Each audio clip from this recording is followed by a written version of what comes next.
This is the Joe Rogan Experience, and I'm Joe Rogan. Nah, this is the Be For Real podcast. This is B, short for Brandon. I'm D Real. And our special guest today is Mr. Tanner McCalister himself. Yes, sir. So appreciate you guys for having me.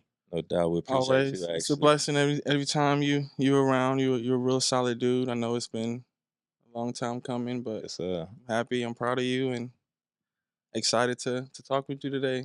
Yes, sir. Same here, man. I'm excited to get into it, man. Whatever y'all got for me. For sure, man.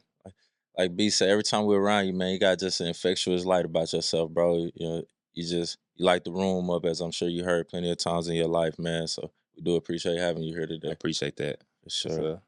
So we started off with the four reels. It's the Be For Real show. We have four questions that we typically ask our guests. I'll start it off. My first question is pretty basic. Who's the realest trainer or coach that you have that changed your life or just gave you tips that Dang. you know? Okay. You can do multiple if you yeah, have to. Yeah, because if I go way back, man, Yeah. I gotta go. I gotta go Coach Stan probably, Coach Stan, yeah. and Coach Bernard with the RYSA Jackets. Man, grew up playing for those guys. Big influence on my football career, man. I gotta shout out Coach Gladney too. He's my track coach, Yeah. man. Big influence, man. Get me in the track. Track was actually technically my first sport I started playing when I came out to Rockwall and then moved into football. Meeting Coach Stan by running track, but Coach Flight as well. Coach Flight. When I moved to DB in high school, that was something my high school coach Mickey Moss wanted me to play. I was always an offensive guy, so moving to DB, Coach Flight, who's still training out here in the Dallas Frisco area. He's somebody that really enhanced my game and I think got me to where I'm at today. Yeah, I know Coach Flight. I saw him train. I think it was you. It might have been you, but Yep. that man is next level. The techniques that he knows. Yep. Like, dang, I never thought about that. Yeah, no, it's deep, man. That DB position, man, is very technical. It's a lot of detail that goes into it. Really, I mean, football period, especially in today's game. So, trainers like him are very pivotal in players' careers. What would you say was most important, the actual technique on the field or the way he delivered it to you? I think it was probably the way he delivered it, honestly, because and not saying because flight can still move now, but I got you. but the kind of the teaching aspect of it, I think he's a great teacher. And I've had throughout my career a great DB coaches who are great teachers, and I think that's the biggest thing when you're coaching players or students, and whether it's with football, whether it's with business or whatever. I think just being a great teacher is probably the most important thing to help that player or that individual learn the best. Yeah, we're gonna leave it personal with you, but I do want to shout out a couple of my coaches for those same reasons, man. My AAU basketball coach, he just changed the game for me, man. He was way more confident in me than I was in myself. We'll be doing drills or even in the game, fast break, 3-man weave, 3-on-2, 3-on-1. He'd be like, "D real, you lay the ball up again, I'm taking you out of my game. You need to dunk on somebody, you feel me?" And then when I made it to college, I was playing like an 8/tight end at Alcorn State.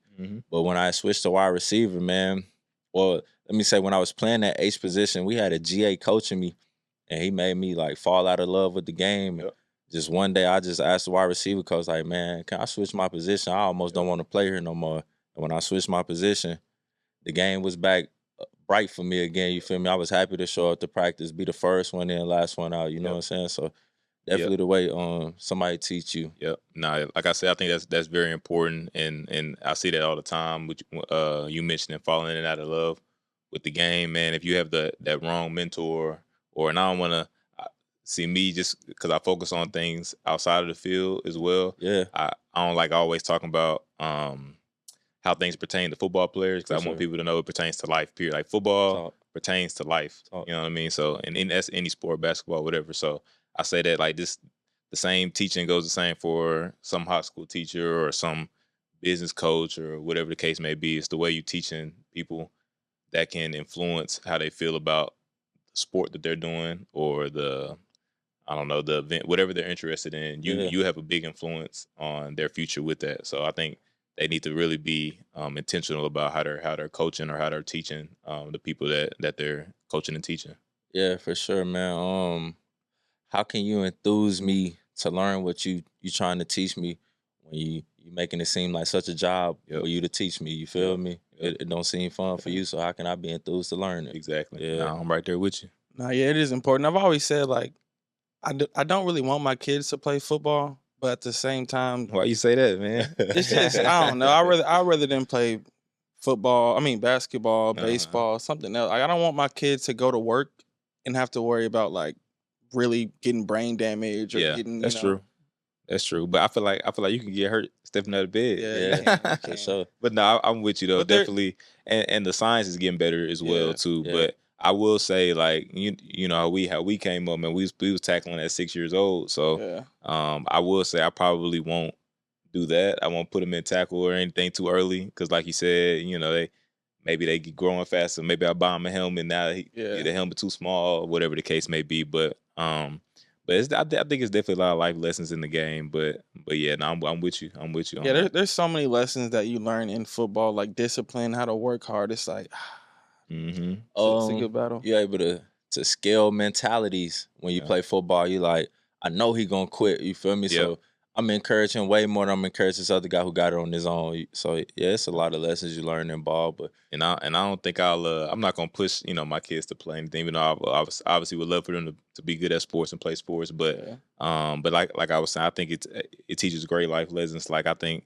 a lot of what made me who I am today came from playing sports. It's not just football, basketball. I played basketball, ran track, soccer, all of that good stuff. But I think all those being yelled at by Coach Stan growing up and having to run hills and it raining, still having to go out and play on Saturdays, man, all of that as a little kid, even though I didn't want to do it. But, like my mama told me, if I'm paying this money and I already bought this helmet and these pads, you finna go play. So, but I had periods where I was, in and out of love with the game as well. Because especially in Little League, like one year you the youngest, and the next year you the oldest. So when I was the youngest, man, I'm getting beat up because I'm playing like, let's say I'm 8, I may be playing a 9 or 10-year-old. Yeah. So I had ebbs and flows, even going into middle school and going into high school as well. So, but it definitely taught me a lot, man. And so my kids, they gotta do something now. They gotta do something. I say only thing I'm gonna force them to do is just go to church. Yeah. But I say as long as they're working hard at whatever they're doing, I'll support it. Yep. I agree. real. I agree. Speaking on that age thing, it's crazy because we was in 5th grade and we went to a select tournament for Little League. And man, those guys was the most giant guys I ever seen in the past. Bro. And then the following year, we went 10-0 and won the Super Bowl when we was the old guys. Yep. I literally every other year, I would like football. It'd be like when I was the oldest, I'm like, man, yeah, I'm going to go to the NFL. Then the next year when I'm 8 going to 10-year-old, I'm like, man, this for the birds. Like I'm good. I'm good, Mom. But I stayed with it. Obviously, me and my older brother. So obviously, it panned out. So yeah. That's what's up. B, you want I guess my next real question is, what's the realest thing someone has done for you? That's I know it's kind of tough, but it is tough. The realest thing somebody has done for me. I mean, I'm a cop out and just my mom. Obviously, I think the obviously raising me, but I think kind of even what I was just talking about with how football, like if I'm starting something, she's not letting me not finish it. Yeah. Like I paid for these pads. You told me you want to play football. It's week 2 of the season. You're not quitting. Or like I remember I was in the chess club and I went like 1 or 2 times and I was like, nah, I don't know why I signed up. No, you're gonna finish. You're gonna keep going to them chess terms. So I think she instilled a lot of the discipline in me. It's hard for me to just label one thing. You know what I mean? But there was a domino effect of her not letting me quit, her not letting me have any self-doubt, that led me to who I am today. So I think just her being who she is, and we butt heads a lot too. I'll say that, especially the older I got, because I think we're similar, being like we're very strong, opinionated as far as like if we believe in something, we stand for something. Like there's nothing you're gonna say or do to sway that from me. And sometimes that's a good thing, and sometimes it could be a bad thing. But yeah, so we would butt heads a lot growing up, but she definitely still my one of my good friends, obviously, and my rock to this day. So yeah, and that's important. Just her like taking you to practice. That's that can't be Yep. taken for granted, because there's so many kids who I couldn't play football till I got to middle school, and like now you're a couple years ahead of them. Yep. You know what I'm saying? Yep. So even like Agreed. know she worked a full-time job. Her Mhm. taking time out of her day to Yep. take you to practice every Yep. day, watch you, make sure you know what I'm saying. So Yep. that's a blessing in itself. Yeah, man, we're gonna have to play chess one day. I was also in Hey, chess. nah, I ain't gonna lie. I still was got a chess little bit. I was chess champion in 5th grade. Man, I still got to. I mean, especially being in the NFL, I got some teammates who, like, I remember when I was in Cleveland, man, Amari Cooper. I mean, he liked that? Yes. Look at this route yes, running. Yeah, Look at this route running. He very he liked that in the Yeah, chess. he played but chess on the field. yeah, Just route so running, I man. remember I downloaded the app. And you know, I'm playing online, man. Dudes is different. Dudes is there. I said, yeah, I don't know chess like I thought I did. So No, I think chess died out though. Well, my nephew plays chess. I don't know how he know how to play, but I feel like it died out. I feel like I mean it was never just crazy popular, but I think it's there's times when I'm like, this is a really good game for like mental. It's like a mental battle between you and the opponent, but it gets boring. I'll say that. But dudes can play that. Like I said, I got some teammates in my career that can play that all day in the locker room. They had a chessboard during camp. Oh, that's dope. I mean, they playing all day. I'm just walking by. They in the same match from earlier in the day. So yeah, it's crazy. Dang, that's cool. Man. You have one? Nah, you go ahead. You keep it rolling. Let's we're gonna go to the next segment. This segment is how well does Tanner know Tanner? Dang. let's put you on a test. I did my homework. Okay. Ooh. So, how many total yards did Tanner have in high school? Career rushing yards. Career? I know my senior year I had to have at least 12 to 1,300. Junior year, I got to go maybe 2,500 total, maybe. Between, you talking about my whole high school career? This might be just senior year. Yeah, that might be just, what it say? 2,443. Dang. Oh no, that might be my last two. Yes, that's two? my last two. Okay. That's because I know my senior year. Like I had a couple games I went for 300. So Wow. yeah, bro, so, I tell people, spot. Rockwall. Rockwall. No, I had like 250 something. I tell people to this day, people don't know the offensive Tanner, bro. Oh yeah, like I remember watching you and who was it? Who, Tyrus? Y'all were that's dogs, my dog. bro. Yeah, that's people my don't dog. know, like they see the defense. They don't know what you can do with the rock. That 1-2 combo was crazy. Yeah, crazy. Man, we actually, I had some of my friends over at my house in Houston, and we was just chilling. It was one late night. It was 4th of July weekend, and we just got to watching. It was like my friend Brent, Tyrus, and we just got to watching like old Heath highlights because all of them went to Heath. So yeah, we kind of had like a flashback, man. I was like, dang, I was like that. I was like that. The league is lucky you switched to defense. Yeah, man, I love me some offense too. So I got to give some props to the head Mickey Mouse too. He moved me to defense, but yeah, offense was my baby for sure. Do you feel like that, as far as like career wise, I know it's probably what y'all needed as a team, but do you feel like that was the right move for you, or is there somebody that's like, ooh? Nah, I do, just because I see them running backs nowadays, and it's a beating. So, and I was never the biggest guy, so running backs, they gotta have them stalky legs. Even blocking. You gotta be able to take the beat. You gotta block a D lineman coming through. Crazy. So I don't know how my body would be if I had stuck with running back and played running back in college and, hopefully made it to the league at that position. But when I transitioned to DB, obviously instead of me taking the hit now, I'm delivering the hit. And, I'm having to stay in front of guys, use my speed. So as my career went on, man, I kind of fell in love with the defensive back position.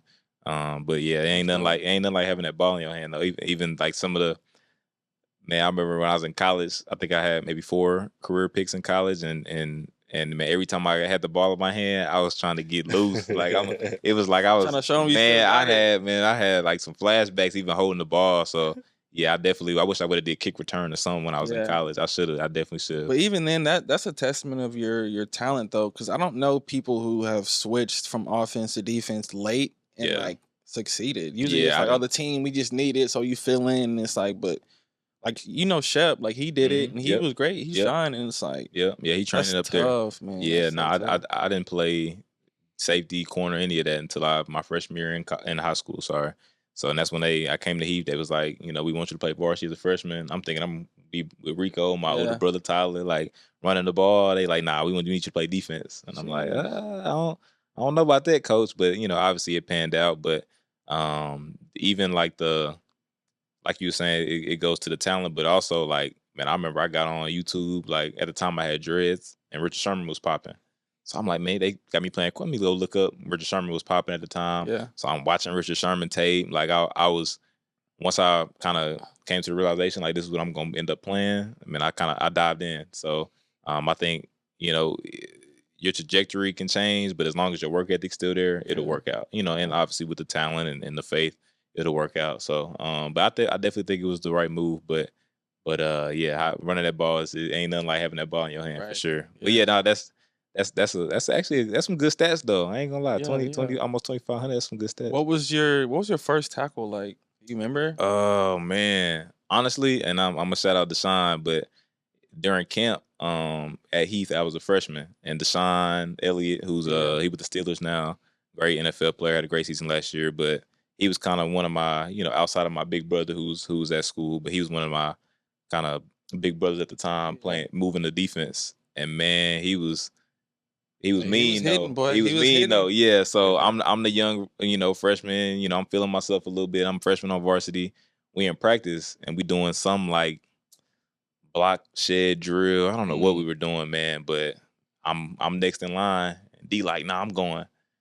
D gonna pop up. He's like, I got, you know, Tanner. I got the freshman, man. He ran. We was about 5 yards apart. He ran, hit me so hard, picked me up, threw me down. I remember I was crying. Like out of anger. Sheesh. Like I'm like, you know, that cry when your face straight, you mad and tears just coming. I'm crying. And then I remember that next, I don't know who the receiver was at Heath, but that next drive we had in practice, man, I started going crazy. Yeah. Like I'm rerouting folks, jamming folks, getting interceptions, getting PBUs. So but that kind of like turned me up, you know what I mean? So, and that's probably what I needed at the time. Maybe I was getting complacent at the time, and maybe Deshaun saw that. But so that's probably the first, like, it wasn't a tackle, but that was like the first like defensive thing when I was like, I was like, hold on, it's different. So, you know, I'm used to shaking dudes, so now I got to deliver hits. So, yeah, that was probably my first little experience moving the defense. What was your welcome to college moment like? Welcome to college. On the field, of course. Ooh-wee. Yeah.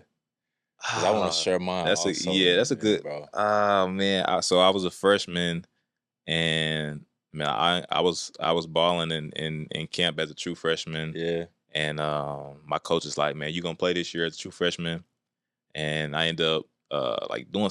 I had surgery on my thumb, but it was a quick turnaround. I think I missed the first week, and I had a cast on going into the second week. And so he like, nah, you still playing like this year? So I'm like, bet I'm be a true freshman. I'm playing outside corner at the time, and I had a cast on going into week 2. So this is my first college game, but it's week 2 of the season.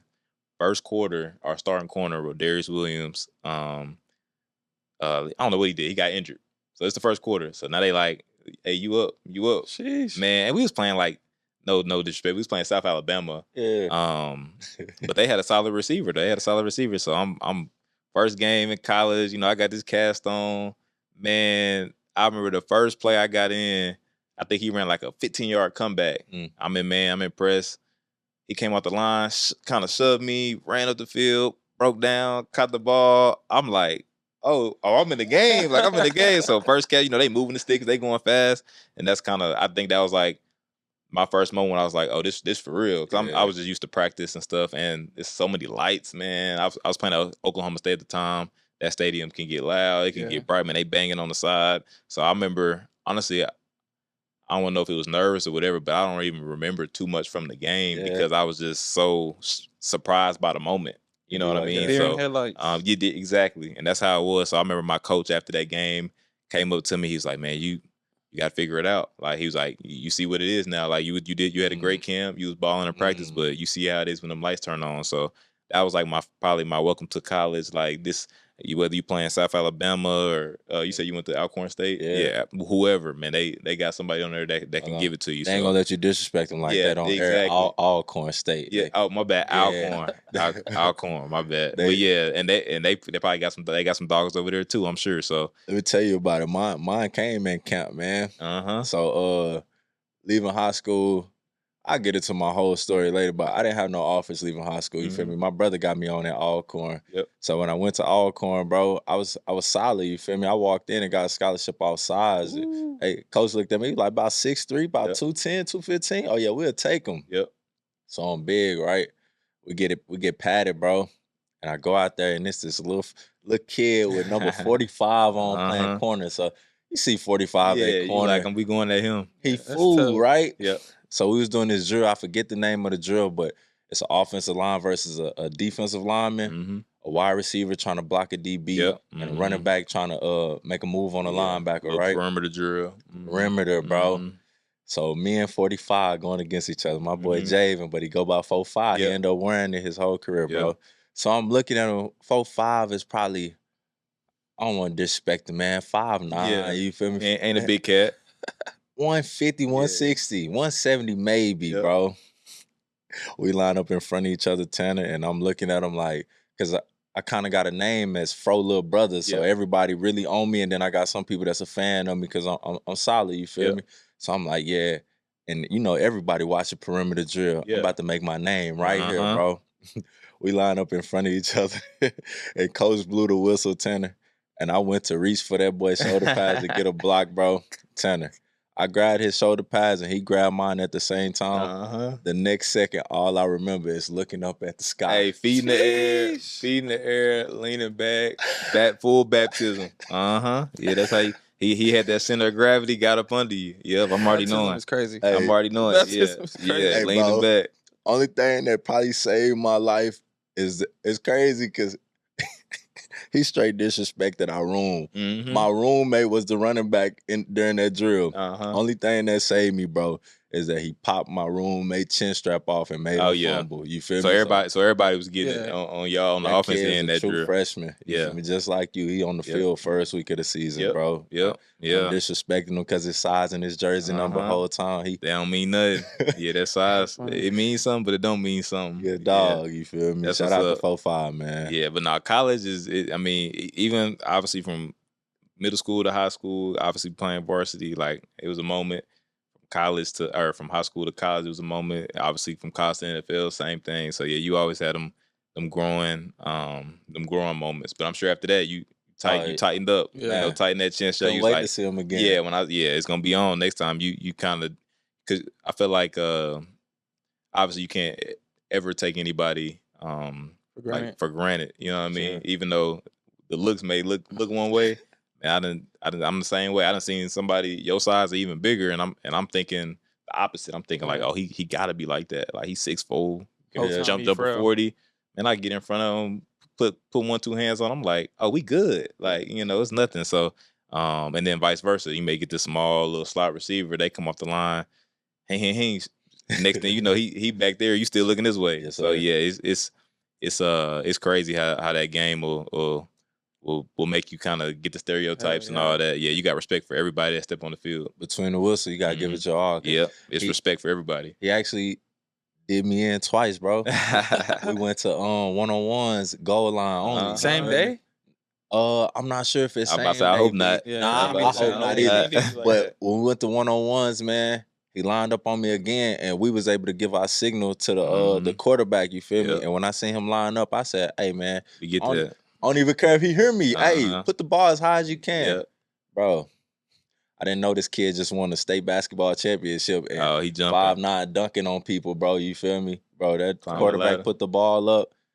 He just Climb jumped the straight ladder. up in the air, bro, and took Mhm. the ball from me. I said, okay. Yeah, you nah, said it's he real. liked that. Yeah, you It's said he real. liked that. Yeah, For sure. that's what's up though, man. You're gonna have a learning moment. Anytime you're growing, I feel like you gotta have a learning moment before you can grow. Yeah, Definitely. For sure. You ever seen Rico other brother play Mario? Oh yeah, yeah. Dog. He was a dog, and he was Dog. undersized. He was a dog, complete though. dog. He played Yeah. linebacker in college. You Yeah, know that? yeah. I know. He used Crazy. to come. So when I was coming into high school, he used to come still work out with us Yeah. during like the me summer. Too. I'm Yeah, like, what are you doing? the And then summer he workouts. killing everybody. Yeah. So he used to challenge me as well, because obviously, you know, I'm probably the fastest kid at heap at Yeah. the time, and he keep up, Tanner, you know, or they call me T-Mac, whatever they call me. So but that was every summer. I'm like, and Yeah. I used to be, as soon as I seen him walk in, I'm like, bruh. Bro, don't get I'm tired. like, bro, what this dude? Because I know I might have to work that day Yeah. when Mario show up. So I used to see him like, this dude back again. Dang. Yeah, So them yeah, box drills. He do the tallest box. Box Mhm. bigger than him. yeah. Nah, he was a freak. Yeah, he was a dog. Hey, he was a dog. Yeah. Let me finish these how well you know Tanner. Yeah. How many career college games did you start? Dang, man. Whatever. That's probably wrong though. I ain't gonna lie. It could be. I got Uh, it from the internet. I did my homework though. yeah. I'll probably say it's 12 games in the season. At least 25.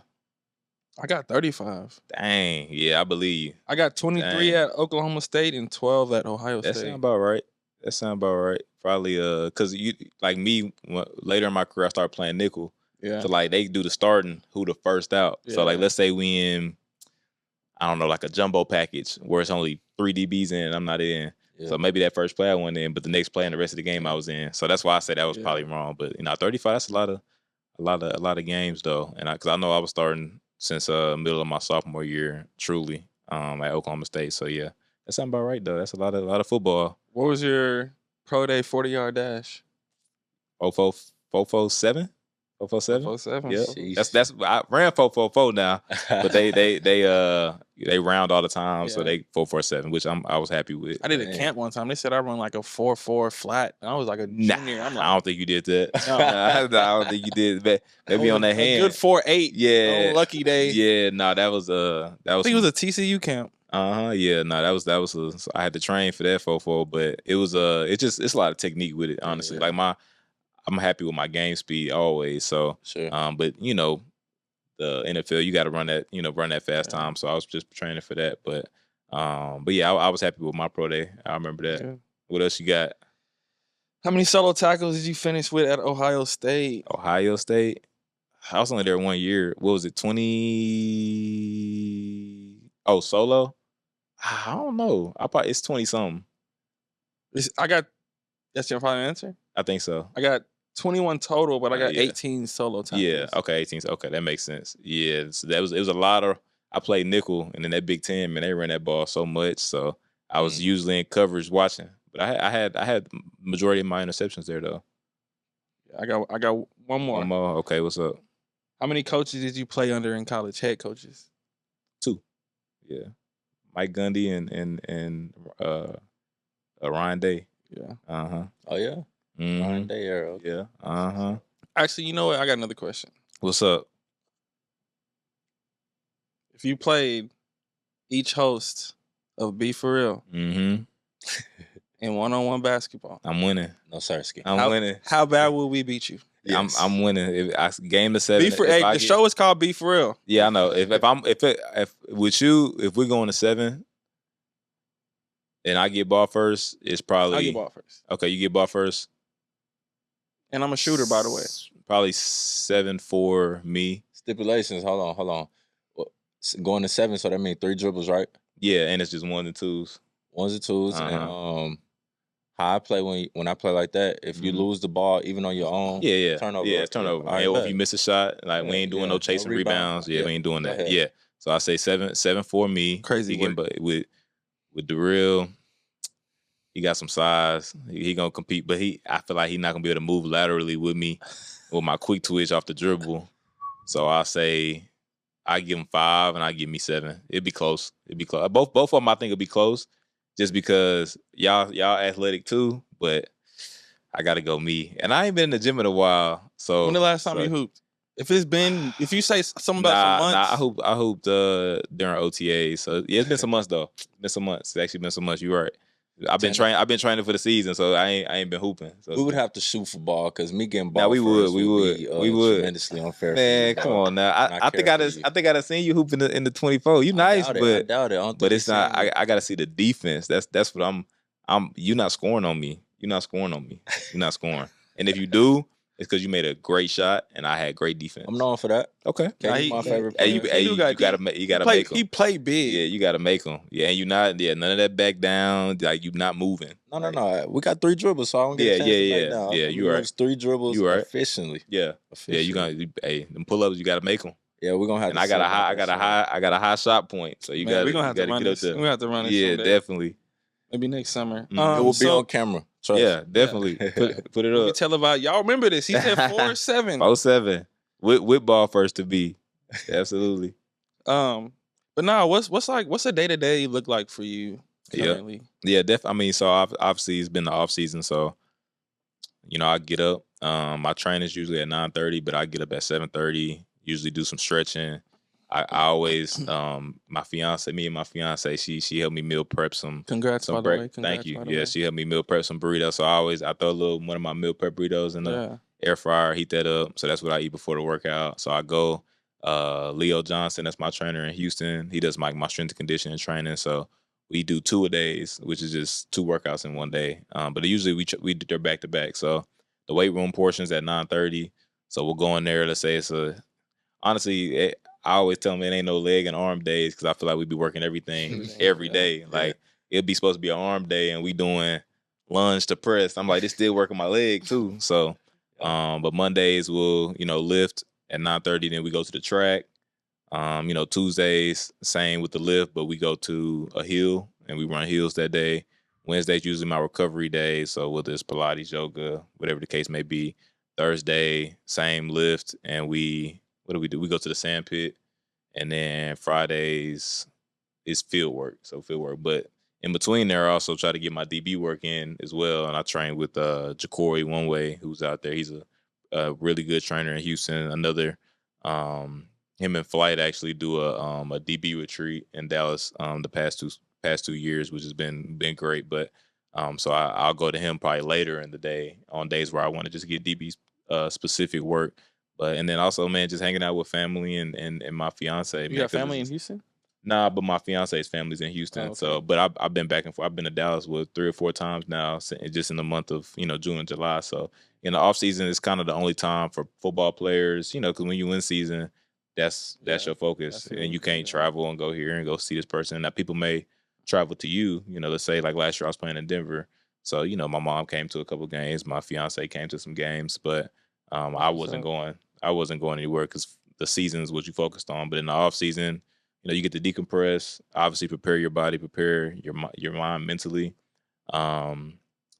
for that season. But that's time for you to decompress, and then obviously every night, I try to get it, and I need to be more consistent. But I go through, like, I tried to read the Bible this year, and I read the whole New Testament.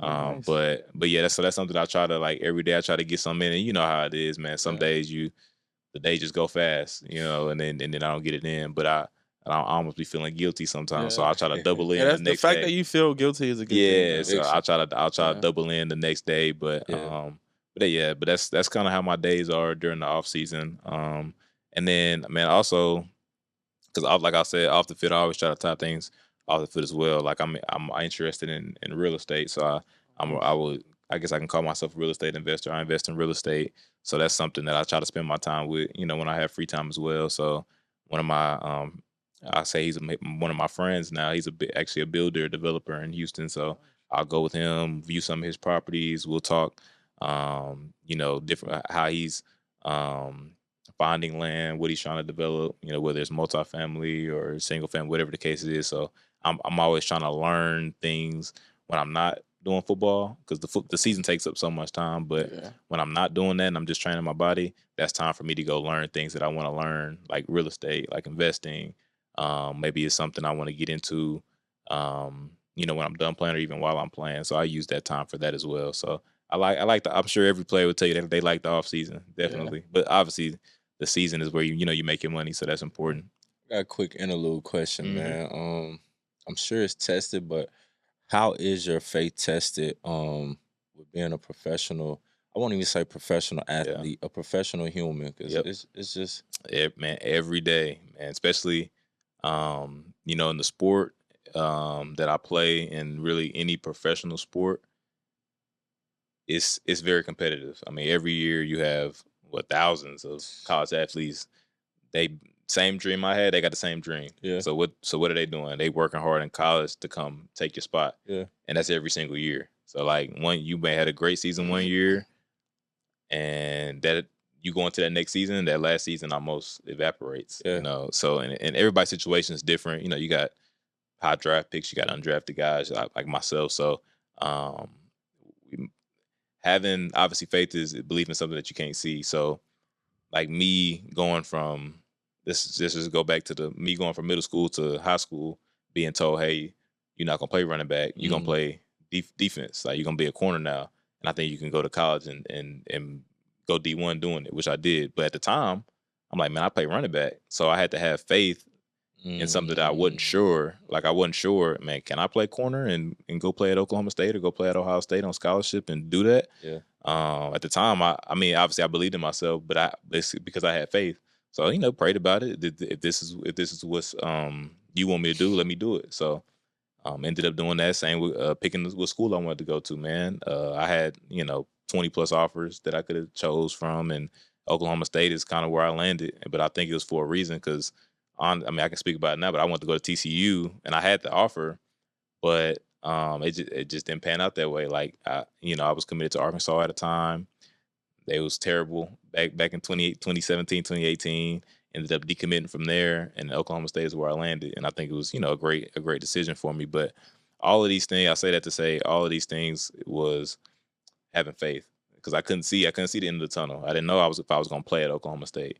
I didn't know if I was going to play when I transferred to Ohio State. I didn't know if I was going to go from undrafted to playing in real regular season and playoff NFL games. I've been in the playoffs the past 2 seasons with Cleveland and Denver. So all of that, man, that's why I said every day my faith is tested. So and even now being engaged too as well, like we doing wedding planning and it's just little stuff. And then it's just little stuff that I can feel the devil trying to break up that union in the sense of we'll not even argue, but we having conversations about little stuff like flowers. Like, why are we discussing like if that's what you want, let's do it, like, or whatever the case may be. So, and I'll peep that and I'll be like, you know what, we celebrate me and you creating a union under God's eye.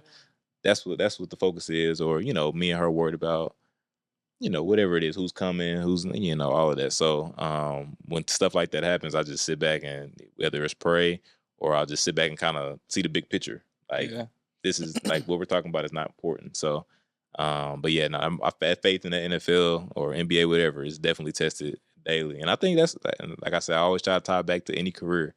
I feel like that's with any career, man. You in a job, even if you a high school teacher or if you're an accountant or whatever, man, you're going to go through situations where your faith is going to be tested and you may steer away a little bit from where you're supposed to be, from your will or whatever that will God is, but you got to get back on that road. Because that happens to me all the time. I'm straight. Something happened. I'm here. Maybe you get cut. Boom. Now you down yourself. Or, maybe you, I don't know, have a bad practice. Now you going over here because you second guessing yourself. So definitely, man, every day my face. I think that's a great thing though, bro. Because obviously I'm listening to you and I can attest to this personally, man. You try so hard to stay on that straight and narrow, bro. But God never wants you in a position where you feel like you don't need him. Mm-hmm. You feel me? Yep. So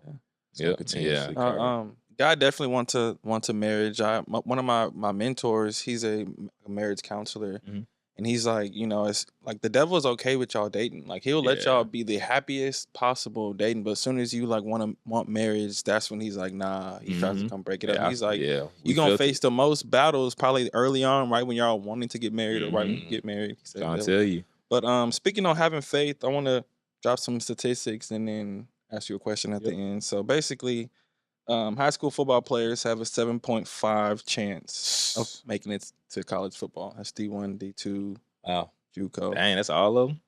That's crazy. Dang. With a less than 8% chance of getting a D1 full ride scholarship, and a 0.08% chance of making the NFL roster. That's crazy.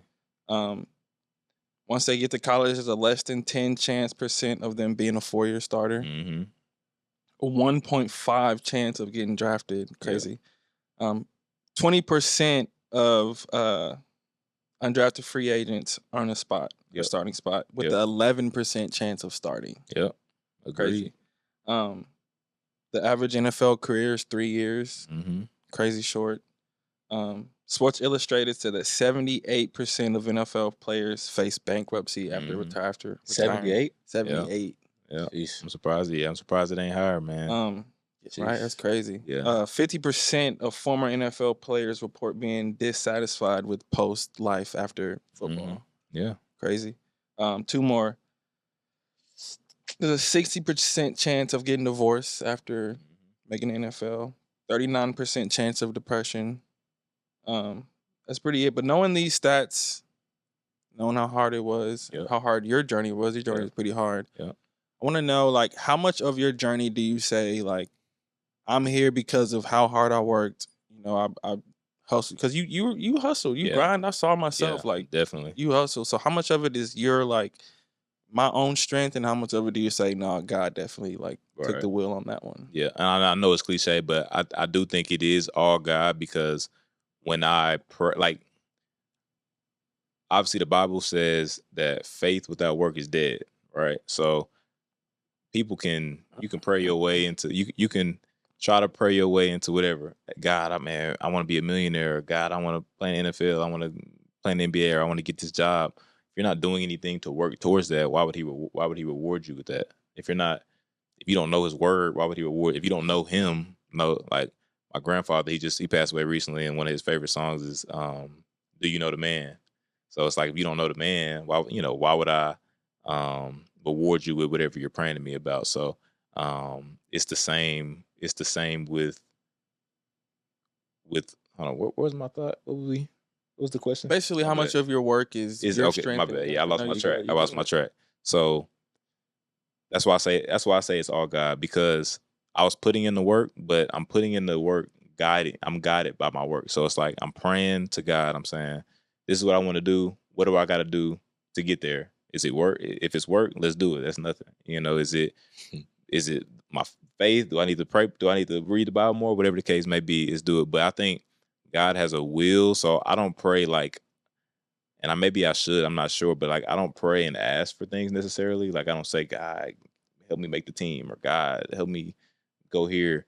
I'm more so praying, hey, whatever your will says for me to do, let me do that. And I had to learn that, because it used to kind of be, when I felt like things weren't going right, then I pray like, like, this ain't going the way I want it to go. Like, what's happening? So now I just say, hey, if you want me to be here, if you want to be here in Cleveland, let me be here. If you want to be here in Denver, let me be. If you want to be in this NFL or play this position or have this role in this team, let me do that, and I'll do it. So I'm trying to fall into the will that he has for me. So, but also I'm putting work behind it as well. Like, you're not gonna see me, just trying to pray my way into something. So I'm training every single day, because right now I feel like he's calling me to play this sport. So I'm gonna give him all. But there is gonna come a day, like, you just read out all them statistics and all that's real. That's real life. That's real life. I mean, dudes. I mean, obviously, me being in the NFL right now, I still have friends that I play in college with, and they're going through that transition where now they're going from trying to figure out life. Exactly. So, and there was a time where they were like trying to get to the NFL. Okay, draft came and went. You went undrafted. Okay, then get signed as a free agent. Okay, maybe you get a camp invite, which I'm surprised they have the statistic of undrafted players who get mini camp, like rookie mini camp invites, that don't, and that percentage is probably very small of people who go there and make. So they'll go to the mini camp. That's a 3-day thing. Now you back at home. Yeah, you've been playing football for your whole life. Now you gotta figure something out. Now you back at home, like, dang, even me, like, I was undrafted. Man, once that draft ended, man, I'm sitting there like, dang, like, and I mean, for real, yeah, because I'm sitting there like just like, especially with a resume like right, yours, right, with a man who led Ohio State in picks my last year. I mean, you can go into that, but it was more so like, I felt like I was letting other people down, even though I was disappointed in myself, but I feel like my support system, my family, I'm like, man, I'm letting them down, like, you know what I mean, and I knew I was gonna get an opportunity. So that's man, I was working harder than ever after that, but even going through that, like. And that's why I say it's all God, because if I was leaning on my own kind of understanding, I'd be like, this don't make no sense. Like, I just went to Ohio State, went to the playoffs, led the team interceptions, 20 plus whatever solo, whatever the case may be. This player got drafted and didn't even play last year. Yeah, like, this doesn't make any sense. That's probably the toughest part, seeing someone get drafted. Like, bro, exactly. So it's like, yeah, exactly. So it's like, but that's my understanding of things. That's how I'm viewing it. But I don't know what his plan is. I don't know what he wants me to see, or what he wants me to experience and be able to then spread that. Like, I have Matthew chapter 5 verse 16. Let your light shine so that others can see God's work. So I'm thinking maybe this is the testimony he wants me to have, so I can share it. You know what I mean? So So I think that's kind of like you said, like what part of that is God? I say all God, but with work behind it. Right. Yeah. I used to treat God like a genie too. Like Yeah, just exactly. calling him when I'm in That's a good trouble. way Like, to oh, that's a good way to come put it. help. Go roll the Yep. pot when I'm in trouble and I'm Yep. in need. And then I kind of just like, you know what? I don't want what I want. I want what you want. Because Exactly. if I get what I want, it might not be as good as what you had for Yep. me. Yep. And I asked one of my friends that same question, and he was like, I think it's 50% God, 50% me. And I challenged him. I'm like, well, what was your 50%? Yep. Like, well, I mean, I work hard. I'm like, why? Yeah. Because I'm motivated. Yep. Why are you motivated? Who put the motivation in you? Exactly. So if you think about it like that, it's all God. Yeah. Yeah, you worked hard, but why do you want to work hard? Yeah. And it's good to have those like challenging conversations. Like I had, a friend in college who I played, great player. But he same as far as was questioning his faith, didn't really have a faith, but he was curious, so we would have conversations all the time, but or whether it's somebody asking you like, well, why do you believe? Or, maybe they want facts about something. So, and all I can really, obviously I can speak on the word, but if you already don't believe in the word, then, but I can speak on my experience. So like, man, look, I'm Rockwall, Texas, single mom, obviously she ended up marrying, having a stepdad, but like, I can show you the statistics and show you where I am now. That should speak for itself because this is what I believe in. So that's kind of how the best way I feel like I can show somebody that there is a God by just Your own showing story. my experience, right? Saying My experience, where I would be and where I am, where I should be, exactly, where I am. exactly. Because I mean, you like I said, you just read all of that stuff, man. So all of that's telling me where I should be, but I had faith in something I couldn't see. I believed in God. I prayed to God. Whether it was early on, I like how you said praying to him like a genie, but then learning, hey, just let his will play out in your life. So I ask God every day, hey, God, I pray that I'm doing the will that you have for me. Yeah. That's like literally Because it's hard to know. Yeah. But Lord, I'm praying that I'm doing the will that you have for me. And if Yeah. I'm not, lead me in the right direction. That's like literally in my everyday prayer. So but yeah, man, those conversations are always tough to have with like friends or especially people you're close to that maybe are confused or conflicted in their faith. But I mean, it's been important for me. So all I can do is show them my testimony. Yeah, definitely. I like that. Where was I going with that? So you had a tough journey, switching positions, Yeah. transferring schools. How would you say, or tell, basically, how's your mental health doing currently? Yeah. What's your mental health at right now? Yeah, I mean that's a good and that's important. The mental health aspect of it. I know I spoke on that. Yesterday I just attended a funeral for my grandfather. On my mom's side. Yeah, I appreciate it. Yeah, but he was a pastor. Down in East Texas, man. He lived a great life. It's a small town, Atlanta, Texas. Yeah, for sure. Yeah, Atlanta, Texas. Yeah. A lot of people ain't heard of that, but From Greenville. ATL. Yeah, okay. Yeah, ATL, man. So Atlanta, Texas, though. But yeah, so he lived a great life. Died just from health issues. Nothing crazy. Wasn't anything too traumatic. But just even being there yesterday and seeing the influence that he had on other people, man, it was remarkable to see. And obviously, he had a great influence on me. But it was funny, like obviously shed a lot of tears, obviously, behind it, but it was more obviously tears of sadness, but some tears of joy as well because I know where he is. Where he is. Yeah, I know where he is. I know where he's going, and I know the legacy that he left. So that I guess helps with my mental health. Yeah. Like most of the time you think of a funeral, you think of sad, you think of depressed, all of that, but it wasn't. But like he's literally so happy right Yep, now. Like, exactly. if he had a chance to come back, he wouldn't. Exactly. Yep. So- Exactly. And then like even being with my grandma, my mom, and all my brother and my cousins after, like we were chilling, eating good food, chopping it up. A lot of people that haven't seen each other in a while, seeing each other. So it was a celebration. I think that's what he would have wanted us to celebrate. His life. But and then obviously being in the NFL, it's stressful as well. So like that's why I think that was a good question, the mental health. But I revert back to my faith in times where I do feel like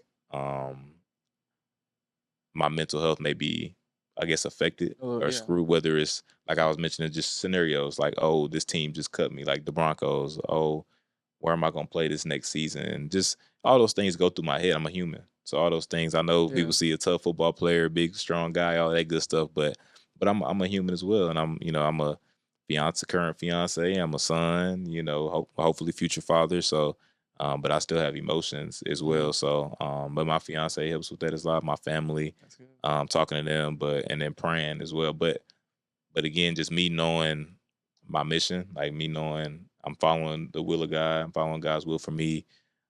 Me trying to be the best version of Tanner McCalister that I can, me trying to be the best son, best player, best businessman, best fiance. I think that's kind of what fuels me, and I'm a very motivated guy. So it's not much that can, I guess, unmotivate me. So if I'm working towards something, I'm gonna be working hard towards it. So, but I say all that to answer your question and say my mental health is good because I have faith in God. That's good. But even when it's not good, that's where I'm reverting to. And I have a great pastor, Pastor Thomas, who he's Rockwall Friendship Baptist Church. Oh, nice. Me and my fiance are doing that pastor and my pastor are friends.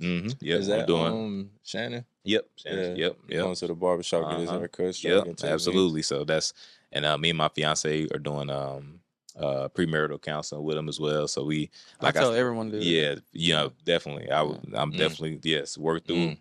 Like we're learning stuff about each other that like what like we're talking about mental health. So what aggravates you, like your mental health? Like what potentially do I do that put you in a bad state, and vice versa? And or how do we have conflict resolution, but not just in a, like, me and my fiance both share the same faith, so we want that to be the center of our marriage, right? So if that's the center of our marriage, everything that we're doing needs to the conflict resolution. Okay, we'll pray about it, right? So this is bothering you, this is bothering me. Before we act out, hey, both of us, let's pray about it. Let's not get worked. So we learned that through him, and we didn't know how. And to us, we like, man, we barely argue. we always good. But then when we get to talking to my pastor, and we like, yeah, I guess our conflict resolution does need some work, or sure. Maybe you right about this. So, and he does a great job breaking it down. But when you have a great support system and a God fearing support system, I mean, your mental health, you may have ebbs and flows, but your mental health will be good. You said you're doing good now. Could you tell us about a time where you weren't doing so good? Yeah, definitely.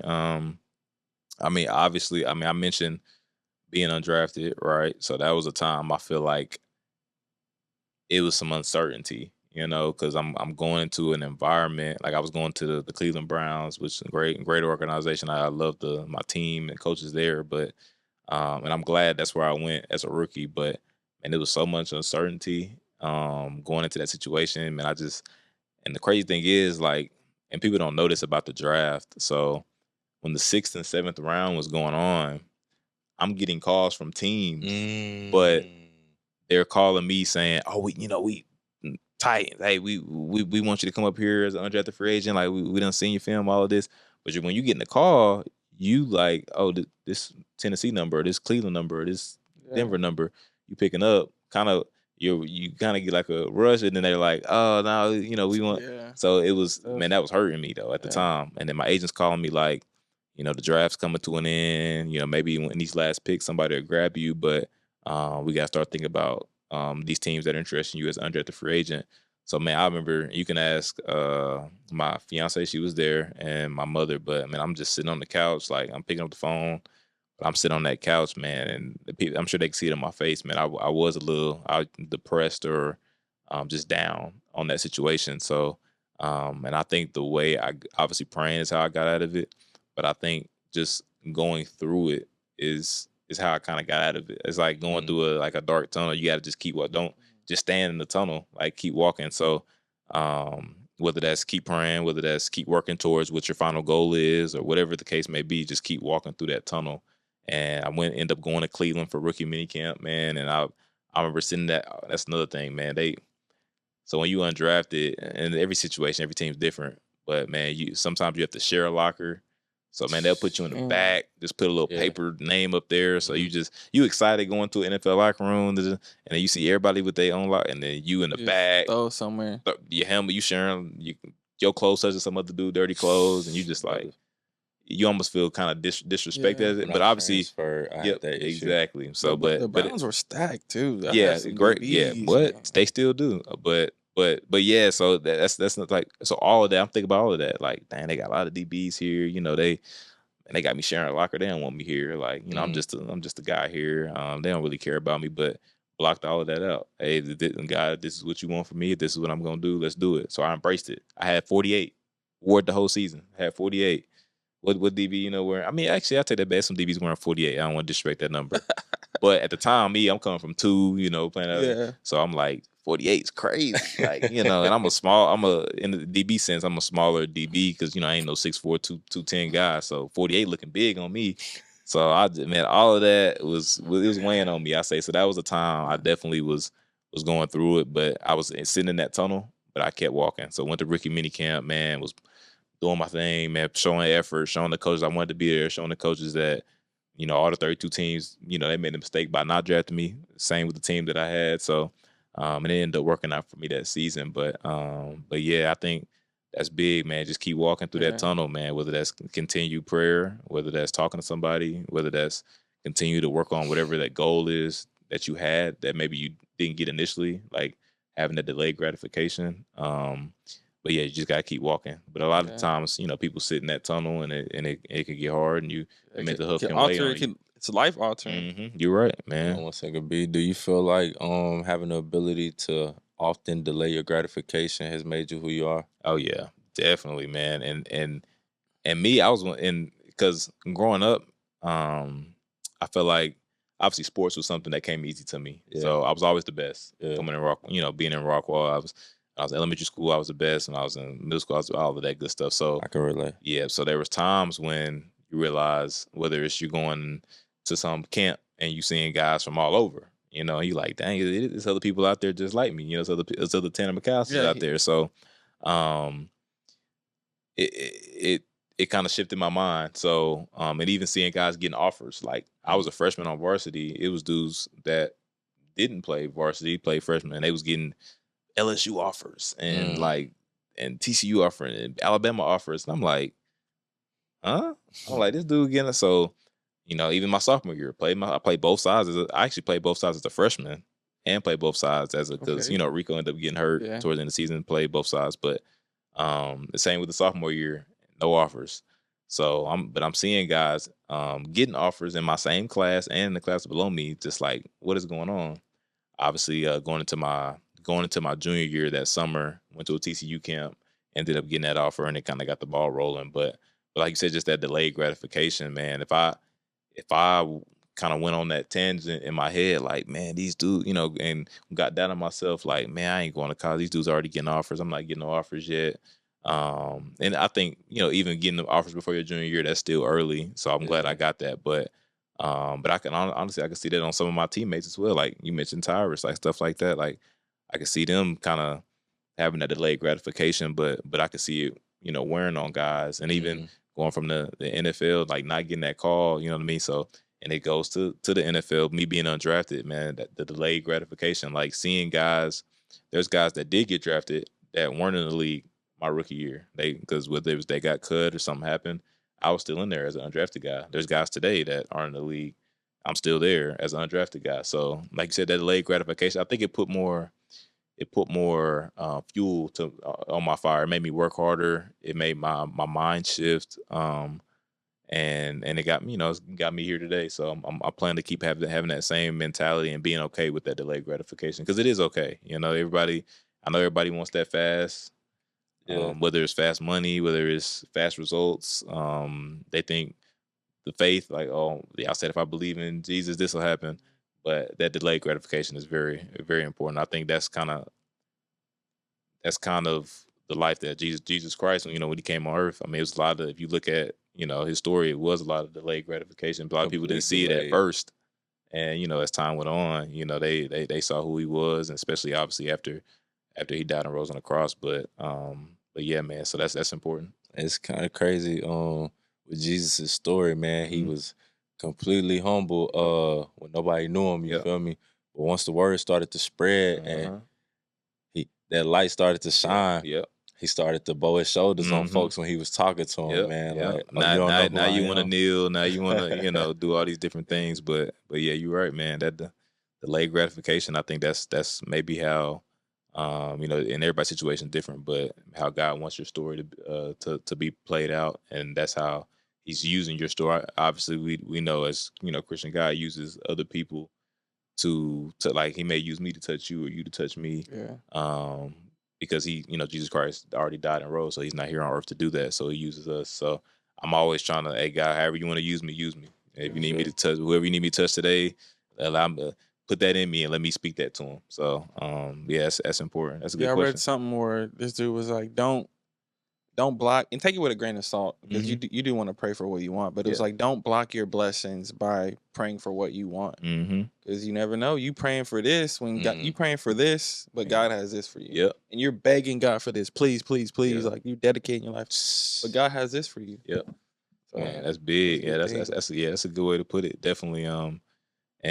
And that's why I keep saying that, man. That's why every day I'm like, hey, whatever it is you want, whatever it is you want. And obviously there's things like I want to be a great NFL player. I want to provide for my family, all those things. But how, in whatever way you want me to do those things, lead the way and I'll follow. So that's big.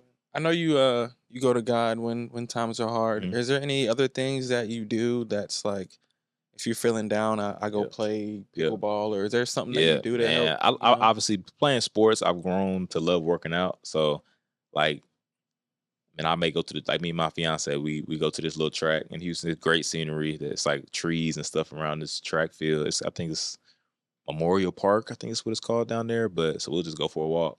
Like she may, even if we're not even talking, she may have her headphones on. I have my headphones on. Most of the time we talking, but some days we just go. Just honestly, it's therapy in a sense. Like we just going and getting fresh air, walking around that track, man, viewing the scenery. I think that kind of, when you're there, it takes you away from whatever it was that made you want to go there. Makes you want to, you know what I mean? So that's big for me. And then, like I said, I have hobbies outside of football, like investing in real estate. So, man, I'll go on a whole tangent of research. Man, I got books. You can ask my family. I got books. I have no books that are about things that are false. Like all my books are about investing in real estate, about whatever the case. Like it's always self-help books. I'll say it's self-help book, whether or mental book like Atomic Habits or whatever the case may be, just to give an example. But so yeah, I'll get into a book or but yeah, so I definitely have some hobbies, and whenever I want to decompress, man, I just go outside, get some fresh air.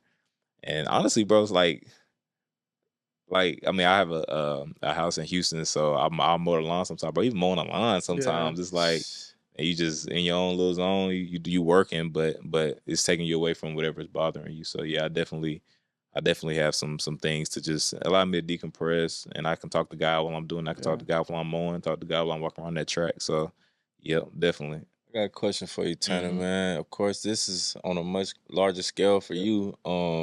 I need help with it myself, man. How do you manage family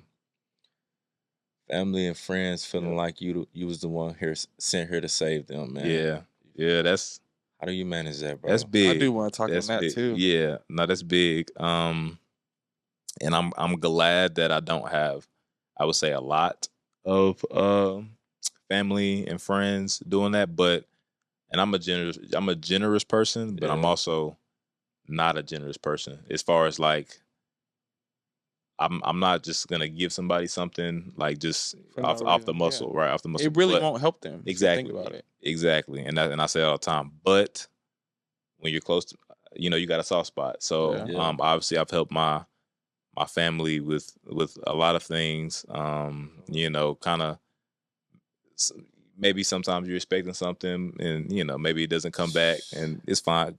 I'm not giving nothing that I necessarily can't afford to not get back. I'll say that, but it does weigh on me sometimes because like the career I'm in is very volatile. So it's like I could be there 1 year, I could be there not. You just said the 7% only last 2.5 years, whatever the case may be in the NFL. So each year I'm battling for a job. Yeah. if that's taken away from me, I'm not making like there's not many careers I say, but there's not many careers where you're gonna make what you make in the NFL. So if I'm, oh, you need this for the house, bet here you go, here's 10,000. Oh, you need, this for whatever. Oh, here's 20,000. Oh, you need me to, next thing you know, you 100,000 out, 200,000 out, and maybe you get injured. Now you're not in the league. You had Preach. $500,000. But you gave, if you you gave were stingy, you would have been better. Exactly. Yeah. So I try to invest. Like when I get money, I try to put it somewhere to where hey, I ain't got it. Yeah. Like it's put up. Like it's in the house or it's in like I have a private lending business where I lend to real estate investors. Oh, it's in a deal. I can't touch the money, Are but you good with saying no? I need to be better. I will say that. And it's not even that like I said, I don't have many people that ask. Yeah. But there's not too many times I have said no. And even like, I'm not gonna put none of my friends on blast, but I even have friends that's like, hey man, I need, this happened, I need 2,500 for the rent, or I need 3,000 for this, and I've given it to them. And luckily, well, actually, I got an outstanding one right now, but we ain't gonna out you, bro. Right, we're not gonna out you, but they've given it back. I will say that, but. There's been like, let's say you tell me it's gonna be back in January, and now it's July. January of the next year. Yeah, now it's July or January next year, and I'm like, hey, dude, like, what's up? So it's just stuff like that I definitely need to be better. And I like what Brandon said, like, it doesn't help them because I notice I may give you one, right? Okay, you pay me back next month. You ask for another again, one. yeah. So I'm like, are you getting yourself out of the situation? Like you shouldn't need to keep. Or you asking just relying on me. Exactly. Because what if I didn't? You know what I'm saying? What would the situation be? And same with my family. And I try to. It's always a soft spot when you're talking to family, especially family that is, whether it's your mom or whether it's people that raised you and helped you upbring. Because it's like, yes, you helped get me here. Yeah. But in a sense, that was your job. You know what I mean? That was your job. So it's not like in so much more work that you didn't see. Right. So and it took a lot for me to get myself there as well. Yeah. Obviously, my own prayer, my own workouts, my own journey. So yes, I obviously love you, want to give you the world, but if I can't give you the world because it's going to be detrimental to me, you shouldn't want me to. You know what I mean? Yeah. So can I get the world for myself first? Exactly. Let me get myself right before I give. So And like I said, I'm great. I'm grateful that I don't have many that are asking. Yeah. But when you talk about those stats, especially the financial one, like they go bank, it's because of that. Honestly, there's people, especially and that's people don't even understand like contracts. Like somebody will go look up Tanner McCalister and say, "Oh, Tanner's made $1 million, and in 2 years or whatever." No. It's taxes. So no, I didn't make $1 million. I don't have $1 million.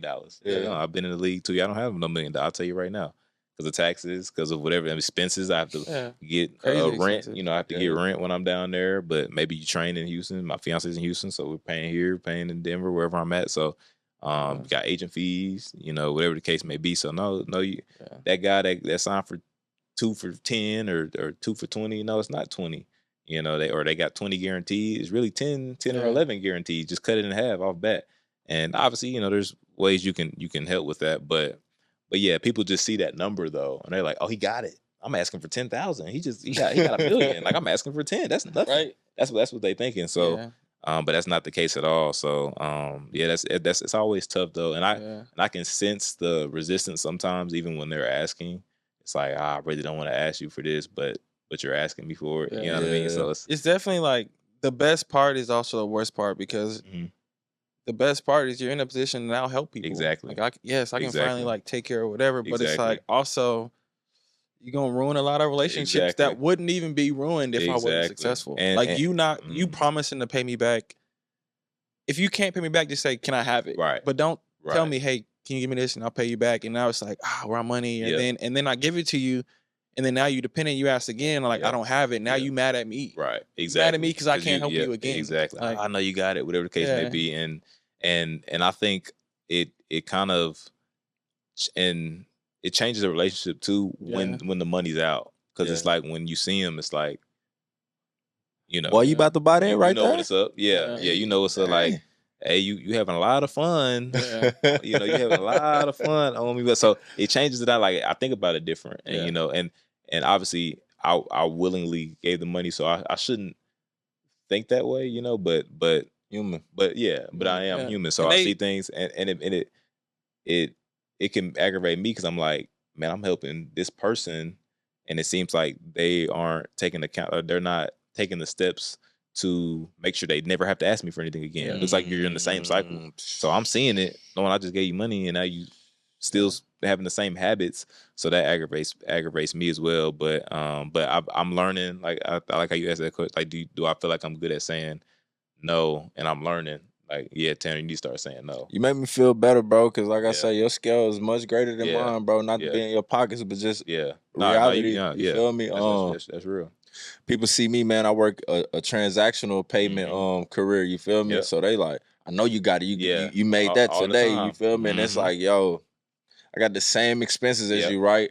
I don't have a guaranteed day 2 weeks from now where I'm gonna get this lump sum to take care of those expenses that we both are sharing, bro. You feel me? So yes, I may have accumulated some of that today, but I need this 4 more Fridays from now. You feel me? So like, man, please quit running me dry if y'all are listening. And it's stuff that you probably want to do as well. It's like,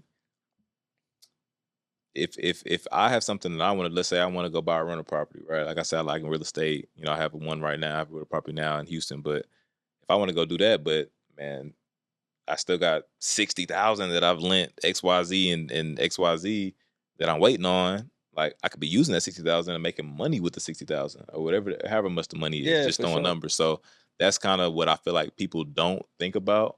Like, yes, you may have it, but I could be doing so much more with that money than it just, because when it's lending, it's not making no money for you.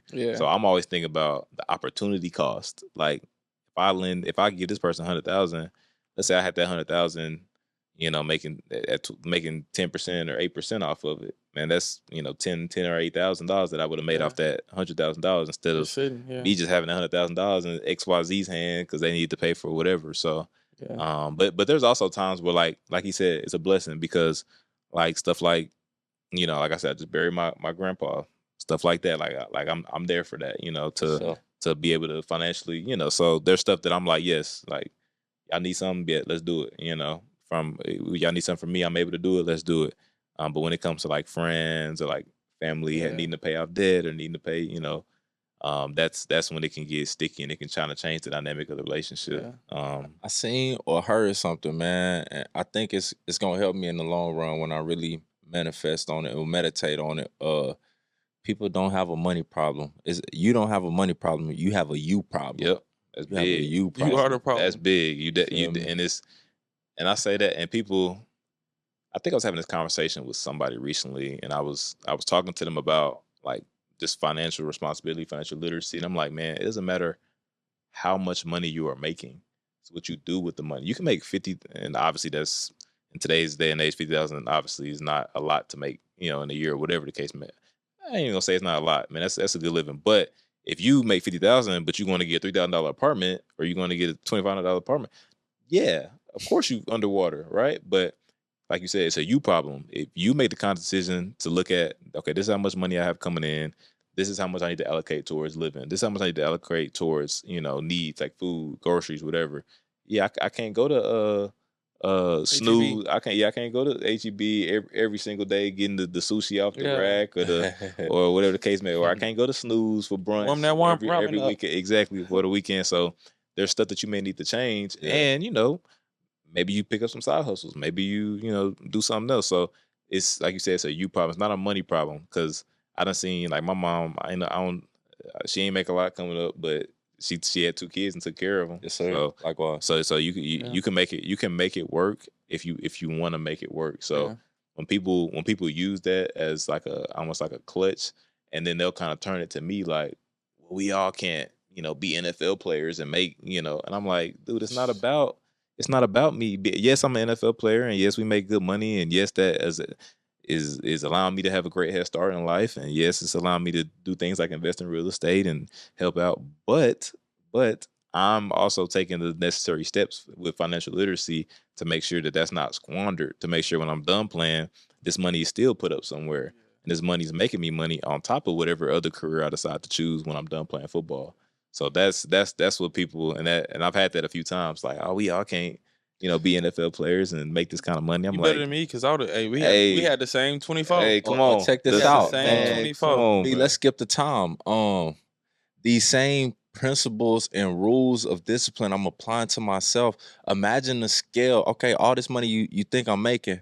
Imagine that scale that I'm having to be disciplined on to not run out of that. I got the amount that I have, I got much more things that I can spend it on. You feel me? Your little bit, you don't have these big things you can spend them on. So learn from my discipline to be able to maintain mine. You're not the only one asking. I got family I ain't never heard of. I'm sure hitting me up. Hey, let me borrow this. Let me borrow that. I'm trying to tell you, man. And the amount sometimes, like it could be $5, it could be $10,000, but if you saying you're gonna give it back, give it back. If not, just say, "Can I have it?" Right. That's exactly. And I think, like you said, the relationship changes because if you were me, they would pay me back. They look at you like, "Oh, he got it." Yeah. Man, and it's like I'm still human, bro. Like tripping about that $50? Yes. I'm tripping about $1. Yes, I'm tripping about that. If you say you're gonna pay me $1, I need my $1. Absolutely, I need that back. He told me that while I was cutting his hair. He was so serious. He's like, D-Real. He said, bro, I want to beat this dude up by $1, bro. But Ted, is that personal, bro? I'm telling you, it's like, because it's almost like I don't want to say you like playing with, but it's almost like I feel played. It's like he said, just say you like, hey, I'm not gonna give it back, or hey, can you give me this? Like you said, like don't say, hey, bro, I need XYZ. I'm gonna pay you back on Friday when I get paid or when I get this done. Bet. Then Friday come around, nothing, and I'm gonna give you Friday. I'm gonna let you, then Saturday I'm gonna hit you though. Hey, Friday came and went. What's up? So then it's, oh man, that $100, you tripping about that? Yes, I'm tripping about the $100. Yeah, or I'm tripping about that $5, whatever the case may be. I understand that people don't have the same principle as me, but I'm still gonna hold you to that same principle as I would. Like, if you're my friend, I would never take money from you if I know I can't pay it back. So knowing that, and you did that to me, what do you think of me? That's crazy, yeah. And my mom always said, like, don't always expect you out of other people. Yeah. So me, like, even if let's say if I bet you something, I don't gamble, but let's say if we made a bet, I'm gonna pay you right. If I lose the bet, I'm gonna pay you. It's not gonna take a month for me to back up because why are you making a bet with somebody that you know what I mean? Yeah. That's the same with like borrowing money. Like if I'm a random, then it's like, okay, it's the dirty world, but I'm your friend, bro. Right. Like, with this is me and you, and I'm willingly giving you hard-earned money. Like that's what people don't. This is hard. This NFL is hard. That's hard. You can ask anybody in it, anybody in the NBA, anybody that's Olympic, whatever. It's hard. So the fact what I'm doing to work for it, and I'm willingly giving it to you to help you out because you need it in the situation, and then you were almost neglecting the fact that happened and kind of chalking it up to, oh, he got it, or oh, it's like that's what kind of hurt, and that's why I say it changes the dynamic, which is why I'm going to start, saying no more. Another piece of hurt, Tanner, man, is NFL professional human is hard, bro. Yeah, you feel me? Hard. I wasn't laying down in my bed and somebody was like, hey, hold that for me, you feel me? And then I was able to just give you that. Yep. I got up and got on my feet every day to go get this, bro. You every feel day. me? The fact that you're disrespected like that is, forget the paper that says legal tender for both debts, you know what I'm saying? Private and public, you feel me? Forget that piece of paper, bro. It's me getting up on my bed to go grab that piece of paper, bro. You disrespecting that piece of it, and I really feel some type of way about that. You feel me? And I got to talk about people that I got to talk about. If I go out to dinner with somebody, right, and some restaurants like obviously make good money, cool. So I've been able to go take my girl to good restaurants, all that. But in group settings, you go to a restaurant, you may go to whatever, Noble, whatever you like, and somebody got to put their card down, right? And depending on the friend group I'm with, might be me, right? Or maybe you want to go hang out with your friends. You go to what is the club? You get a section, whatever, all that. Somebody got to put the card, bro.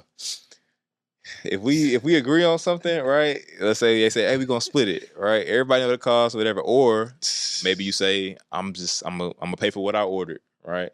So if you order something that's, let's say, $50, don't send me $50, right? There's gonna be tax. Yep. I'm gonna leave a tip. Like so I get a $500 bill, and everybody sending me the exact number That for they what. spent. So now maybe I only got a $25 salmon, but I'm paying $180 for the bill. I'm like, where did this come from? You know, so like that's another thing, man. I got to stop doing that too. I'm gonna stop putting my card down for the bill, or I gotta go ask them, hey, if we separating it, bill everybody separate. So I learned that too throughout just talking about money and talking about being new, because I'm new to, like, I guess having a decent amount of money. Yes, when I got into, that's the first time me having, just I guess an excess of it. So there's things I'm learning along the way, but yeah, that's one thing I had to get that off on the topic, man. Dudes are saying, oh man, my drink was $18. Sent you 18. Yeah, bro. There's taxes on that. There's a tip, and you got that steak. There's taxes and tip on that. So yeah, I bet when you said that, they was looking at you like you was the bad guy. Like, no, oh yeah, definitely. Like, oh, you want $3 for the tip, or you $3? Like, nah, bro. Your total was $100. So tax, that's what, I don't know, $6. That's another $8 or $6. Then we gotta leave a tip, and we just had a big bill, so the tip got to be a decent percentage. So yeah, but dudes will literally think that's cool, or they won't send it until maybe a week or so go by, and I ain't got the money from the dinner or from the event that we went to. So man, stop doing your friends that's cutting like that, man. You feel me? You making the well run dry. You want the water to keep flowing, man. Pour something back in there. Stop doing your friends like that, man. For real. If y'all agree on something, everybody do right, man. Everybody do right. Don't one person send it, one person don't send it, man. That's just do them how you want them to do you. I say that.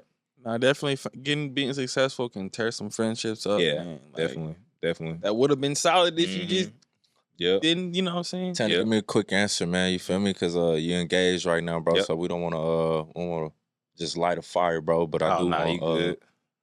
How is it maintaining your faithfulness, being a professional human? Yeah, man, and that extends from college. Like, I met her in college. I will say, speak on faithfulness, but also just like how hard is it outside of that, like just being away and oh yeah, on the road and stuff like you that, big, too, and that's honestly been our whole relationship. To be honest, like, I met her when I was at Oklahoma State, and it's easy, when you can see her all the time. But she went to Langston, which was about 20 minutes away from Oklahoma State. HBCU, absolutely, yep. So she's in nursing school, so she was busy. I'm playing football. I'm busy.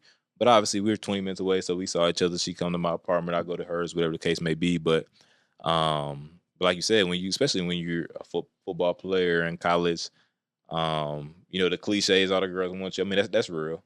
That's real. I done seen guys, that I guess generically wouldn't be attractive. Everybody's beautiful. Everybody's beautiful, but money make but cloud or whatever, they get attracted to it.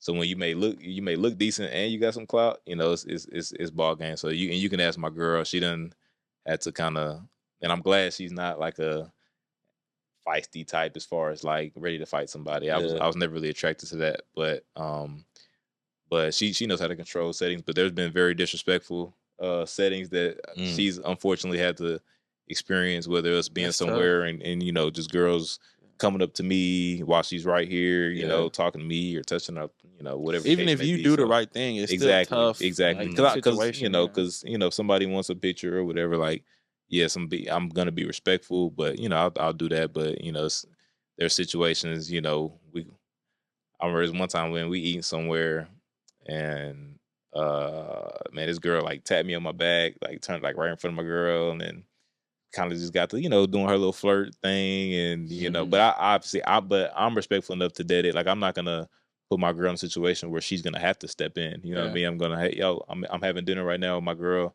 If you want a picture, cool. Other than that, like, I'm gonna get back to my dinner. Just little stuff like that. But to answer your question, like, I went to Ohio State, transferred. So there was some distance there. So that takes a lot of discipline, and it's not because like I'm just some horny guy that's just, trying to touch every girl I see or whatever, but it's honestly your environment, like, because I'm around single guys too. Some of my teammates are single, some of my teammates may have a girl, but we all hang out as one group. So the single guys, they want girls to be around, so they're gonna be around, and I communicate that with my girl, and she's not the type to send me a picture. Where you at? All of that. So there's a trust factor there. But my girl's beautiful too, so it can go both ways. Yeah. You know, she every time we go out, or when she goes out, ain't nobody did it when I'm there, but when she go out by herself, she always tells me, "Oh, some dude tried to buy me a whole bottle. Some dude tried to," and I'm like, "Yeah, she's beautiful. I understand that," and she respectfully declines, but That's amazing. she can be a little more disrespectful. No, I'm playing, but yeah, but with the distance, and going to NFL, me being in Cleveland, her, being a nurse in Houston, so man, I think we have a great system now, but early on, I think it was a little tough having to have a relationship over FaceTime, or having to book a flight every other month. You know, 'cause in college, I ain't had too much money, so I wouldn't. She, and neither did she, so we weren't finna be flying every weekend or nothing. But I think it did help our relationship because we built that trust factor, we built that strong communication. Like, if she wants to see my phone, perfect. She know my password, I know her password, but we're not doing that because you done been away from me for 4 years now, as far as off and on. Yeah. So it's just we just have such a strong foundation. Yeah. So all like the little stuff that you see people arguing about, or you see issues, like the foundation was set, so those issues aren't there. So yeah, I think it was honestly important for us to have like that time of distance, and we still kind of have it obviously when the season starts. But I think it's been big, and she was able to work on herself. I'm able to work on myself as well, like in that time. So and now coming together, I proposed to her back in December. So now, yeah, thank you. So now working on like that coming together, and like because there's gonna be a point where we're living together full time, and we're having kids and stuff like that. So we're already working on now, like with my pastor, like how are we handling those situations when they come, so we're prepared for them. So I think that's big for now. Like I said, that foundation, you gotta have, just with a house, you gotta have a good foundation. If that foundation ain't right, you can have the best brick house, you can have the best caulking around the house, whatever the case may be. If the foundation ain't set right, the smallest crack, you get one little crack, you get one bad storm, is done for. So I'm glad you reiterated that, because I wanted to highlight those 2 points: foundation, and then he said they both had time to continue to hone in on each other's craft and brought that together. Yep. That's important. And having separate like goals. Yeah. But how does that benefit the unity? So like obviously I have a goal of being in the NFL, but how's that gonna help our family? You know what I mean? Whether that's building wealth, whether that's whenever we do have kids and stuff, being able to fund things so they can have the best experience, right? Having better resources than maybe what I had growing up or she had growing up. Her being a nurse, potentially wanting to go, she doesn't know she could be a PA, she could be a anesthesiologist if she wants to. Like there's plenty of different career paths. So hey, whatever it is you want to do, figure that out now while we don't have kids, while it's just me and you. So we have time to do that. So I've enjoyed it, and I think that's why God like made those steps, like get married before you have kids, or like I think that's that. Like I see it, like I see like the because I see on the other hand, and not saying if you have kids, it is what it is, whatever. For sure. But you see some difficulties with that when you have kids before marriage, and you're not with the baby, the mom, and it's a different dynamic versus both of y'all grow separately, y'all achieve what y'all want to achieve, y'all come together, and then y'all build. And I think that's why he ordained it to be that way, and I'm kind of seeing it. And and nobody's perfect, obviously, but I can see why that's what he wants us to do. And it's a beautiful thing. A push pull to everything in life, man. And I'd rather my push pull be under the ordinance of God. You feel me? So I understand what you're saying, bro. Yeah, man. It's definitely a beautiful thing. I know I be having conversations with my teammates and stuff all the time about like, man, some of them like, man, I'm never getting married. Like I'm not with the marriage, and then so they talking to me like, man, how T-Mac, how I don't see how you gonna do it. Like, you know what I mean? So I get it from all different ways, and then obviously I get the people that's like, man, that's a beautiful thing. Like you enjoy it, keep God in the center of it. And you two have a beautiful life together. So, and I just, my grandma, obviously I buried my grandpa yesterday, but they were married for ain't no telling, like 40, I don't know, a lot of years, And there's even talking to her, like, asking her like, how did you guys do it? And obviously great communication in the foundation. That's basically reiterated the same thing. Like we have great communication. We talk about everything. Something's bothering us, we talk about it. But it's also like I feel like everybody likes or tries to search for like that perfect person, and I feel like there's not a perfect person for you. It's just you being the best version of yourself and you finding somebody obviously who may be the best version of yourself. But however it is y'all come together, y'all both every day have to make that decision to still try to work and be with each other. It's an everyday decision because there's beautiful women everywhere. There's handsome men that look better than me that my girl could be with, and vice versa. Like, there's no perfect girl that's like, oh, that's the one I'm supposed to be with. It's just I have to make a decision every day that Sydney, who's my fiance, this is who I want to be with. And she has to make that decision every day, even when I annoy her, even when I make her mad, even when I'm stubborn or whatever. She has to make that decision to be with me every single day. And if you do that and keep God in the center, like, you'll be good. So that's I'm learning that through my thank you, Pastor Thomas. But, yeah, so we had our 5-minute mark. I was gonna say let's quick punch some quick answers, quick questions. Yeah, I got you. You ready? Yeah. Favorite teammate at Browns on the Browns? Ronnie Hickman. Favorite teammate on the Broncos? Marvin Mims. Funniest teammate ever? You can do top 2 if it's easier. AJ Green. I was in Cleveland and Oklahoma State with him. He's with the Rams now.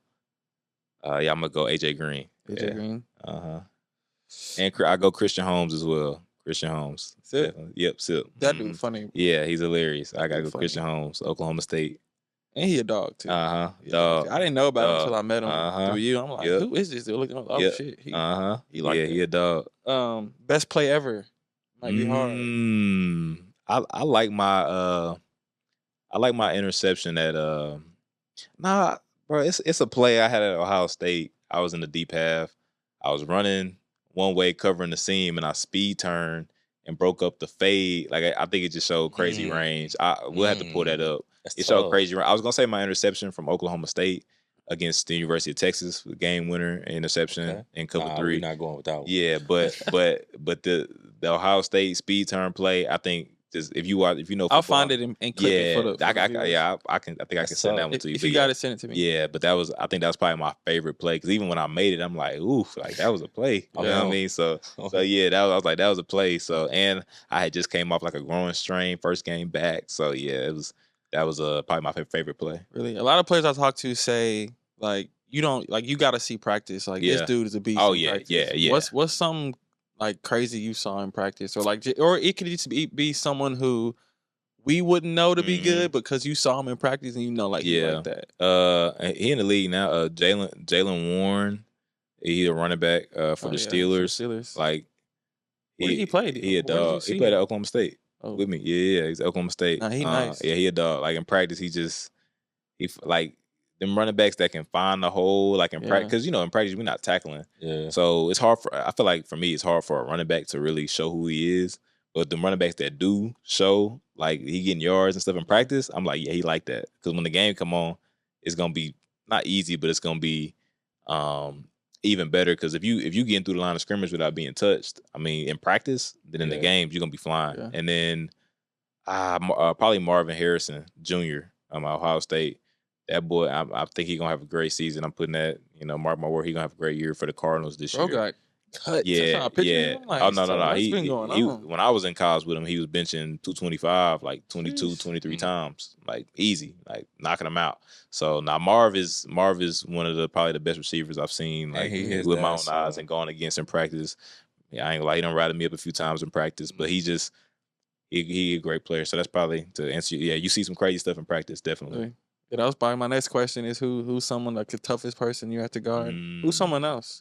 Jax, my dog Jax, Smith and Jigba. Another Rockwall guy. He ended up getting injured when I was there during the season, but like I went with him all camp and I'm a nickel, he was in the slot. Cool. So yeah, we was battling every area. Were y'all cool when y'all were Yeah. When I first got there, that's all I really knew. So I was going to I think he stayed with another guy from Rockwall, Corbin, Cleveland. Oh yeah. So I would go over their apartment all the time. They just trying to learn the city, learn the game. But yeah, my dog and Kanan was there too at the time. Kanan Smith, I went over his apartment a few times, just chopping it up. So yeah, they really made being in Ohio easy for me. So but yeah, like I said, he had got injured that season, but going against him in practice, you see why he's the Pro Bowl player he is today. Definitely.